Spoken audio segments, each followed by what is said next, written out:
اللہ تعالیٰ کو ایسے لوگ بھی بہت پسند ہیں جو توبہ کر لیتے ہیں، جو گناہ کرنے کے بعد، غلطی کرنے کے بعد ان کے دل میں یہ احساس پیدا ہوتا ہے کہ میں نے غلط کام کیا ہے۔ آپ گاڑی چلا رہے ہیں، لابھا اسٹیشن آپ کو جانا ہے، غلطی سے آپ نے مالدہ والا شمسی والا راستہ پکڑ لیا، راستے میں احساس ہوا کہ یار میں نے غلط ٹریک پکڑ لیا، آپ نے گاڑی کو گھما دیا، یو ٹرن لے لیا۔ عربی میں یو ٹرن لینے کو توبہ کہا جاتا ہے۔ اللہ کے دین سے آپ ہٹ گئے، کوئی گناہ کا کام آپ نے کیا، اچانک آپ کو احساس ہوا کہ میں نے غلط کیا، جہاں آپ کو احساس ہوا آپ نے اپنا راستہ فوراً چینج کر لیا، آپ نے گناہ کو چھوڑ دیا، اسی کا نام توبہ ہے۔ اور اللہ قرآن میں کہتا ہے ان اللہ یحب التوابین، او لوگو اللہ تعالیٰ توبہ کرنے والوں سے محبت کرتا ہے۔ ایک بات بولوں، ہم انسان ہیں، ہم فرشتے نہیں ہیں۔ کوئی جتنا بھی نیک انسان اور متقی انسان ہے، اگر وہ یہ کہتا ہے کہ میں نے کبھی گناہ نہیں کیا، جھوٹ بول رہا ہے۔ ہر انسان کے دامن پہ دو چار دھبے موجود ہیں میرے بھائی۔ یہ الگ بات ہے کسی کے دامن کے دھبے نظر آ رہے ہیں اور کسی کے دامن کے دھبوں پر اللہ تعالیٰ نے پردہ ڈال کے رکھا ہے، لیکن ہر انسان گنہگار ہے۔ گناہ کا ہونا یہ بڑی بات نہیں ہے، گناہ کا ہو جانا یہ کوئی بہت بڑی بات نہیں ہے۔ گناہ کے ہونے کے بعد دل میں اگر یہ فیلنگ آ رہی ہے، یہ احساس ہو رہا ہے کہ ہم نے غلط کام کیا ہے اور آدمی توبہ کر لیتا ہے، تو ایسے لوگوں اللہ تعالیٰ کیا کامیاب ہو جائیں گے۔ اللہ نے فرمایا والذین اذا فعلوا فاحشة او ظلموا انفسهم ذکروا اللہ، میرے نیک بندے وہ ہیں، میرے جنتی بندے وہ ہیں، جب ان سے کوئی غلط کام ہو جاتا ہے، کوئی گناہ کا کام ہو جاتا ہے، جب وہ اپنی جان کے اوپر ظلم کر لیتے ہیں، ذکروا اللہ، وہ اللہ تعالیٰ کو یاد کرتے ہیں، فاستغفروا لذنوبہم، اور اپنے گناہ کی معافی مانگتے ہیں، اللہ سے اپنے گناہ سے توبہ کرتے ہیں، استغفار کرتے ہیں۔ وَمَن يَغْفِرُ الذُّنُوبَ إِلَّا اللَّهُ، اور اگر اللہ تعالیٰ معاف نہیں کرے گا تو کون کرے گا؟ اگر اللہ نہیں کرے گا تو کون کرے گا؟ وَلَمْ يُصِرُّوا عَلَى مَا فَعَلُوا وَهُمْ يَعْلَمُونَ، اور اللہ کے نیک بندے گناہ کے اوپر جمے نہیں رہتے، گناہ کے اوپر ڈٹے نہیں رہتے۔ گناہ کے اوپر کبھی ڈٹنے کی کوشش مت کرو، کبھی گناہ پر ڈٹائی مت کرو میرے پیارے ساتھیوں۔ اگر گناہ ہو گیا، غلطی ہو گئی، اللہ کی نافرمانی ہو گئی، تو ابلیس والا طریقہ مت اپناؤ۔ ابلیس کا طریقہ کیا تھا؟ ابلیس نے غلط کام بھی کیا، اور جب اللہ تعالیٰ نے کہا کہ تو نے سجدہ کیوں نہیں کیا آدم کو، تو ابلیس نے ڈھٹائی سے کام لیا۔ ابلیس نے کہا میں کیوں سجدہ کروں، میں بہتر ہوں آدم سے، تو نے آدم کو مٹی سے بنایا، مجھے آگ سے بنایا، میں کیوں سجدہ کروں آدم کو۔ ابلیس نے گناہ بھی کیا، اور گناہ کرنے کے بعد اپنے گناہ کی دلیل بھی دینے لگا، اور گناہ کے اوپر ڈٹ گیا۔ ابلیس کا طریقہ مت اپنائیے، آدم کا طریقہ اپنائیے۔ آدم علیہ السلام سے غلطی ہو گئی، ان کو احساس ہوا کہ میں نے بہت بڑا گناہ کر دیا، انہوں نے اللہ کی بارگاہ میں توبہ کی۔ ہمارے باپ آدم نے بھی کی اور ہماری ماں حوا نے بھی کی۔ ربنا ظلمنا انفسنا وان لم تغفر لنا وترحمنا لنکونن من الخاسرین، اے ہمارے پروردگار، ہم نے اپنی جان کے اوپر بہت ظلم کر لیا، بہت غلطی کر لی، اے اللہ اگر تو نے نہیں بخشا اور تو نے رحم نہیں کیا تو ہم خسارہ اٹھانے والوں میں سے ہو جائیں گے۔ تو توبہ کرنے والے اللہ تعالیٰ کو بہت پسند ہے۔ اور آگے بڑھیے، اللہ تعالیٰ کو پاک صاف لوگ بھی بہت پسند ہیں۔ پاک صاف، پاک صاف بجھتے پاریں، سمجھ رہے پاک صاف کس کو کہتے ہیں؟ جو ہر اعتبار سے پاک رہتا ہو، شریر بھی پاک، آتما بھی پاک، ظاہر بھی پاک اور باطن بھی پاک، جسم بھی پاک اور روح بھی پاک۔ اللہ کو پاک لوگ بہت پسند ہیں۔ عورتوں کو جو پیریڈ آتا ہے، صحابہ نے اللہ کے نبی سے پوچھا کہ اللہ کے نبی جب عورتیں پیریڈ میں ہوں تو کیا ہم ان کے ساتھ کھانا کھا سکتے ہیں کہ نہیں، ان کے ساتھ اٹھ بیٹھ سکتے ہیں کہ نہیں، ان کے شریر کو ٹچ کر سکتے ہیں کہ نہیں؟ اللہ نے قرآن کی آیت نازل کر دی، وَيَسْأَلُونَكَ عَنِ الْمَحِيضِ، اے نبی لوگ آپ سے سوال کرتے ہیں عورتوں کے پیریڈ کے بارے میں، قُلْ هُوَ أَذًى، آپ بتا دیجئے کہ وہ عورتوں کے لیے تکلیف کا ٹائم ہوتا ہے، وہ عورتوں کے لیے تکلیف کا ٹائم ہوتا ہے۔ فَاعْتَزِلُوا النِّسَاءَ فِي الْمَحِيضِ، جب پیریڈ کا ٹائم آ جائے تو عورتوں سے دور رہنا۔ دور رہنے کا مطلب یہ ہے ان سے سنبندھ نہیں بنانا، ان سے تعلق قائم مت کرنا۔ فَإِذَا تَطَهَّرْنَ، جب ان کا پیریڈ ختم ہو جائے، وہ پاک ہو جائیں، وہ غسل کر لیں۔ فَاتُوهُنَّ مِنْ حَيْثُ أَمَرَكُمُ اللَّهُ، تو اے مسلمانوں اب تم اپنی بیوی سے ملاقات کر سکتے ہو اس طریقے سے جس طریقے سے اللہ تعالیٰ نے تم کو حکم دیا ہے۔ اس کے بعد فرمایا کہ ان اللہ یحب التوابین ویحب المتطہرین، اللہ تعالیٰ کو توبہ کرنے والے لوگ پسند ہیں اور اللہ تعالیٰ کو پاک صاف لوگ پسند ہیں۔ پاک صاف لوگ پسند ہیں۔ غیر مسلم کو دیکھو، کھڑا ہو کے پیشاب کرتا ہے، پیٹ کی زپ کھولا، پیشاب کیا، پیٹ کی زپ بند، کام ختم۔ پیشاب کہاں پڑا؟ شریر پہ پڑا، ہاتھ میں پڑا، پیر پہ پڑا، کپڑے پہ پڑا، کوئی مطلب نہیں۔ مسلمان کہیں بھی چلا جائے وہ یا تو پانی تلاش کرے گا، پانی نہیں ہے کنکر پتھر تلاش کرے گا، بغیر استنجا کیے، بغیر پاکی اور صفائی کیے وہ پیشاب نہیں کرے گا۔ اور یہی فرق ہے ہمارے اور دوسروں کے بیچ میں۔ ہمارے نبی نے ہمیں پیشاب اور پاخانہ کرنے کے آداب بھی بتائے ہیں میرے بھائی، استنجا کرنے کے آداب بھی بتائے ہیں، کیسے استنجا کرنا ہے اور کیسے نہیں کرنا ہے۔ صفائی ستھرائی ہمارے دین کے اندر ہے۔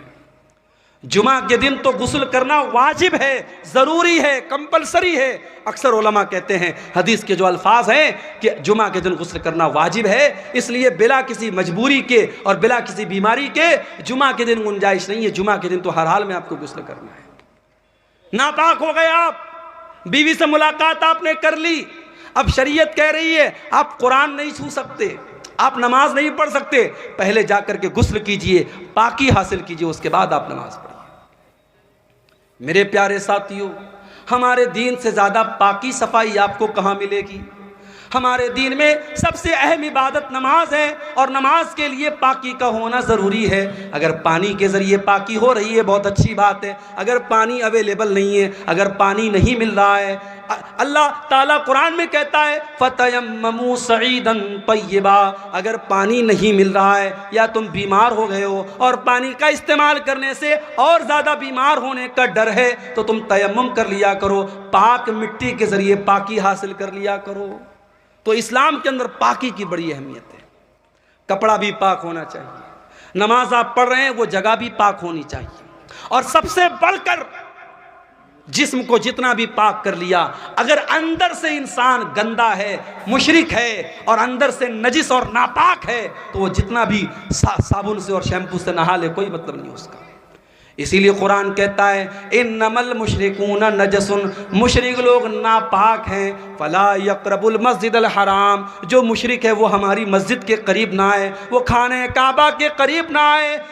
اے اللہ، وہ تو صابن سے نہاتا ہے، وہ تو شیمپو سے نہاتا ہے۔ اللہ نے فرمایا اس کا شریر تو پاک ہے، اس کا جسم تو پاک ہے، مگر جو اللہ کے علاوہ کسی غیر کے در پہ جا کے سر جھکا رہا ہے اس کا شریر تو پاک ہے لیکن اس کی روح ناپاک ہے، وہ اندر سے ناپاک ہے۔ ایسا آدمی میرے خانہ کعبہ کے قریب نہ آئے۔ تو اپنے عقیدے کو بھی پاک کرو۔ ابھی کچھ دنوں پہلے میرا ایک پروگرام تھا بریلی میں۔ بریلی یو پی کے اندر ایک جگہ ہے اور وہاں کی دو چیزیں بڑی مشہور ہیں، ایک تو بریلی کا پاگل خانہ بہت مشہور ہے، اور دوسرے بریلی کا کے اندر ایک درگاہ ہے۔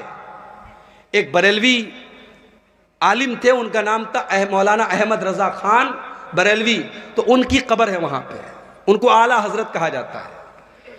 تو جب میں بریلی گیا تو وہاں کے نوجوانوں نے کہا کہ مولانا چلیے آپ کو اعلیٰ حضرت کی قبر پہ لے کے چلتے ہیں۔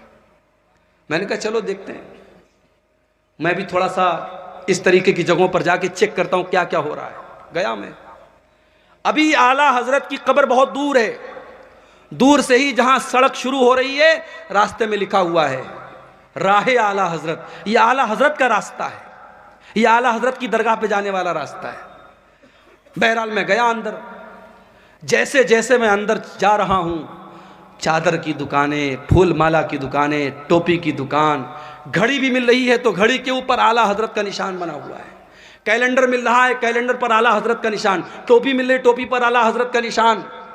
جب میں قبر کے پاس پہنچا، یا مزار کہہ لیجئے، مزار کے پاس پہنچا، تو دیکھا کہ ایک طرف مردوں کی بھیڑ ہے، ایک طرف عورتوں کی بھیڑ ہے، اندر لوگ جا رہے ہیں، اور اندر جانے کے بعد لوگ ایسے ہاتھ مات کے جیسے ہم نماز میں کھڑے ہوتے ہیں، قبر کے پاس کھڑے ہو رہے ہیں اور اعلیٰ حضرت سے جو ہے دعا مانگ رہے ہیں۔ اس کے بعد پیچھے پیر واپس آ رہے ہیں۔ سوچو میرے بھائی، مسجد میں آدمی جاتا ہے تو سیدھے سیدھے جاتا ہے، سیدھے سیدھے چل کے آتا ہے، مگر کسی بزرگ کی قبر پہ جا رہا ہے، اس کی اتنی عزت کر رہا ہے، اس کا اتنا احترام کر رہا ہے کہ سیدھے اگر جا رہا ہے تو پھر الٹے ادھر پیٹ کر کے نہیں آتا ہے، بلکہ ویسے ہی لوٹتا ہے تاکہ بزرگ کی بے حرمتی نہ ہو جائے، ان کی بے عزتی نہ ہو جائے۔ یہ منظر میں نے دیکھا، مجھے قرآن کی آیت یاد آئی، ان اللہ یحب التوابین وَيُحِبُّ الْمُتَطَّہِرِينَ۔ اللہ تعالیٰ پاک لوگوں سے محبت کرتا ہے۔ میرے پیارے ساتھیوں، جو انسان اللہ کے علاوہ کسی قبر پہ جا کے سر جھکاتا ہے، کسی درگاہ پہ جا کے سر جھکاتا ہے، کسی پیڑ کے پاس جا کے سر جھکاتا ہے، کسی پتھر کے بت کے آگے سر جھکا رہا ہے، وہ جتنا بھی پرفیوم سے نہا لے، وہ خوشبو میں بسا لے، وہ نہا لے، وہ غسل کر لے، وہ ناپاک ہی رہے گا، وہ پاک نہیں ہو سکتا ہے۔ اللہ کیا پاک وہ ہے جس کا دل پاک ہو، جس کا عقیدہ پاک ہو، جس کے دل میں ایمان ہو، جس کے دل میں توحید ہو۔ اور پاک ہونے کا ایک اور مطلب بھی سمجھ لو میرے پیارے ساتھیوں، آپ کا دل بھی پاک ہونا چاہیے۔ آپ کے دل میں کسی مسلمان بھائی کے لیے کینہ کپٹ نہیں ہونا چاہیے، کسی مسلمان بھائی کے لیے چھل کپٹ نہیں ہونا چاہیے، کسی مسلمان بھائی کے لیے دھوکہ دھڑی نہیں ہونی چاہیے۔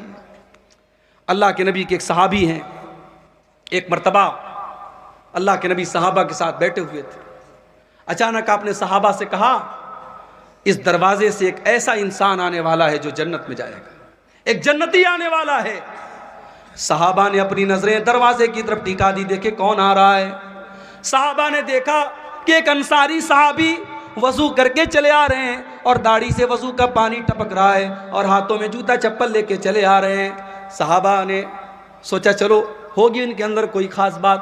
دوسرا دن پھر آیا، پھر اللہ کے نبی نے فرمایا ایک جنتی آدمی آنے والا ہے۔ وہی سیم صحابی اسی سیم کنڈیشن میں ہاتھوں میں جوتا چپل لے کے اور وضو کر کے چلے آ رہے ہیں، داڑھی سے وضو کا پانی ٹپک رہا ہے۔ 3 دن تک لگاتار ایسا ہوتا ہے۔ ایک صحابی کہتے ہیں میں پتہ لگانے کے لیے اس انصاری صحابی کے پیچھے پیچھے گیا۔ جب وہ اپنے گھر میں جانے لگے، میں نے کہا میرے انصاری بھائی، میرے باپ سے جھگڑا ہو گیا ہے، اور میں نے قسم کھائی ہے میں 3 دن تک اپنے باپ کے گھر میں نہیں جاؤں گا۔ اے میرے انصاری بھائی، کیا 3 دن تک آپ مجھے اپنا مہمان بنا لیں گے؟ کیا اپنے ساتھ اپنے گھر میں رکھیں گے؟ انصاری صحابی نے کہا کوئی بات نہیں، آپ 3 دن تک میرے مہمان بن جائیے۔ میری پیاری ماں بہنوں، آج گھر میں مہمان آتا ہے، بہت ساری عورتوں کے پیشانی پر بل پڑ جاتا ہے، بہت ساری عورتوں کے ماتھے پر بل آ جاتا ہے، یہ مہمان کہاں سے آ گئے، یہ مصیبتیں کہاں سے آ گئیں۔ شاعر کہتا ہے اللہ میرے رزق کی برکت نہ چلی جائے، اللہ میرے رزق کی برکت نہ چلی جائے، 2 روز سے گھر میں کوئی مہمان نہیں ہے۔ مہمان برکت لے کے آتا ہے۔ مہمان اگر آپ کے گھر میں آیا ہے، اس کی بے عزتی نہ کرنا، اس کی توہین نہ کرنا، اس کی خدمت میں کمی نہ کرنا۔ اگر کرو گے تو یہ بھی ایمان کی کمی کی نشانی ہے۔ انصاری صحابی نے ایک بار جا کر کے اپنی بیوی سے نہیں پوچھا کہ کھانا بنا ہے کہ نہیں بنا ہے، کتنا بنا ہے، اناج گھر میں ہے کہ نہیں، تیل گھر میں ہے کہ نہیں۔ صحابہ کرام کے مکانات بڑے چھوٹے چھوٹے تھے، مگر دل بہت بڑا تھا۔ انصاری صحابی نے 1 منٹ سوچے بغیر کہا کہ اے میرے بھائی کوئی بات نہیں، آپ آ جائیے میرے گھر میں، آپ مہمان بن جائیے۔ صحابی گئے، 3 دن تک انصاری صحابی کے گھر میں رہے، اور 3 دن جب انہوں نے گزارا تو دیکھا کہ جتنی نماز ہم پڑھتے ہیں وہ بھی پڑھتے ہیں، جتنی نیکی ہم کرتے ہیں وہ بھی کرتے ہیں، کوئی خاص بات نہیں ہے، کوئی اسپیشل بات نہیں ہے۔ جب 3 دن گزر گیا، انہوں نے کہا کہ اے میرے انصاری بھائی، دیکھیے میرا مقصد یہ جاننا تھا کہ آپ کے اندر ایسی کون سی اسپیشل چیز ہے کہ اللہ کے نبی نے آپ کو لگاتار 3 دن تک جنتی کہا ہے۔ میں نے 3 دن تک آپ کے گھر میں رہ کر کے دیکھا، آپ کے اندر کوئی اسپیشل چیز تو مجھے نظر نہ آئی۔ اب آپ بتا دیجئے کون سی خاص بات آپ کے اندر ہے۔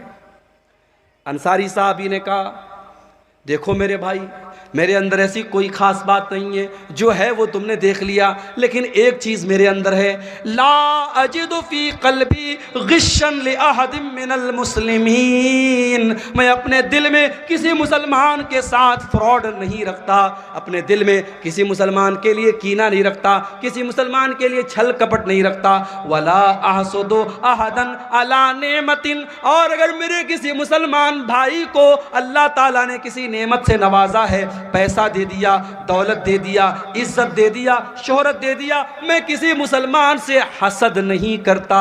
آج سماج کو دیکھ لو، بھائی بھائی سے حسد کر رہا ہے، بھائی بھائی سے حسد کر رہا ہے، پڑوسی پڑوسی سے حسد کر رہا ہے، ساڑو ساڑو سے حسد کر رہا ہے، رشتہ دار سے حسد کر رہا ہے۔ میرے پیارے ساتھیو، اللہ تعالیٰ کو پاک صاف لوگ پسند ہیں۔ اگر آپ چاہتے ہیں اللہ آپ سے محبت کرے، اپنے دل کو چھل کپٹ سے پاک کر لو، اپنے دل کو حسد سے پاک کر لو۔